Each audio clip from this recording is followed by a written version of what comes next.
Hello दोस्तों, इस video में हम देखेंगे वाच्य और इसके प्रकार। तो वाच्य से ज्ञात होता है कि वाक्य में कर्ता, कर्म या भाव में से किसकी प्रधानता है। तो वाच्य जो है वो हमें ये बताता है कि हम जो सेंटेंस लिखे हैं या जिस प्रकार का सेंटेंस हमारे सामने है उसमें कर्ता की प्रधानता है कि कर्म की भाव की। तो देखते हैं कि वाच्य के कितने प्रकार हैं। तो 3 प्रकार है: कर्मवाच्य, कर्तृवाच्य, भाववाच्य। तो अब एक एक करके इसको देखते हैं। जो कर्तृवाच्य और कर्मवाच्य है उसको कंपेयर करके देखते हैं दोस्तों। कंपेयर करके पढ़ने से हर चीज बहुत अच्छे से याद होता है। तो देखते हैं। कर्तृवाच्य, इसमें कर्ता की प्रधानता होती है। कर्मवाच्य में कर्म की प्रधानता होती है। कर्तृवाच्य में क्रिया, वचन, कारक जो है वो कर्ता के अनुसार होता है और कर्मवाच्य में क्रिया के लिंग, वचन और जो कारक है वो कर्म के अकॉर्डिंग होता है। जैसे कि हम इंग्लिश में लिखते हैं ना दोस्तों, subject plus verb plus object, है ना। और इसको कैसे लिखते हैं? Subject plus verb plus by plus object. ये शायद ऐसे होता है कि ऑब्जेक्ट पहले आता है ना, ऑब्जेक्ट प्लस ऐसे। तो आप देख ही लेना इसको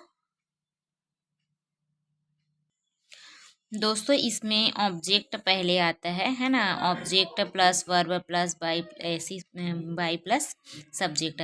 तो कर्म के सामने दिया होगा और मतलब इसमें क्या होता है, कर्तृवाच्य में कर्म सामने दिया होगा और वाक्य में से वाक्य में से के द्वारा सहायक क्रिया लगा होगा। तो देखो, से और के द्वारा जहाँ पे दिखा तो वो क्या है, हमारा कर्तृवाच्य है। जैसे कि उदाहरण के लिए यहाँ पे राम पुस्तक पढ़ता है। तो किसके द्वारा, यहाँ पे राम पुस्तक पढ़ता है और इसी को हम कैसे लिखेंगे? राम के द्वारा पुस्तक पढ़ी गई या फिर राम ने पुस्तक पढ़ी। तो ये हमारे कर्तृवाच्य में आता है। और देखते हैं उदाहरण। सीता गीता गाती है ना। तो यहाँ पे सीता गीत गाती है। तो गीत गाया जाता है किसके द्वारा? सीता के द्वारा। गीत गाया जाता है सीता के द्वारा या फिर सीता के द्वारा गीत गाया जाता है, ऐसा आएगा। ठीक है, सीता के द्वारा।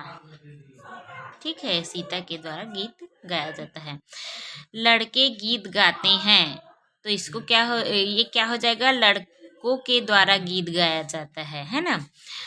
अब देखते हैं भाववाच्य। तो भाववाच्य में भाव की प्रधानता होती है। क्रिया सदैव एक वचन, पुल्लिंग, अन्य पुरुष में रहता है। ये जो है वो याद रखो दोस्तों। क्रिया सदैव एक वचन, पुल्लिंग, अन्य पुरुष में रहता है। किसमें? भाववाच्य में।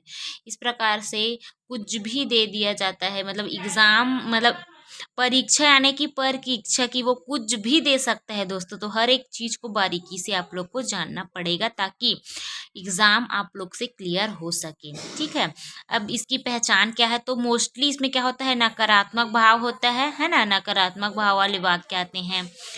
राम से गाया नहीं जाता, उससे चला नहीं जाता या चला नहीं गया, मुझसे खाया अब खाया नहीं जाता।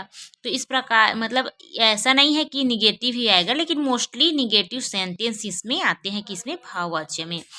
दोस्तों, हम इस वीडियो में वाच्य और उसके प्रकार के बारे में डिस्कस किए हैं।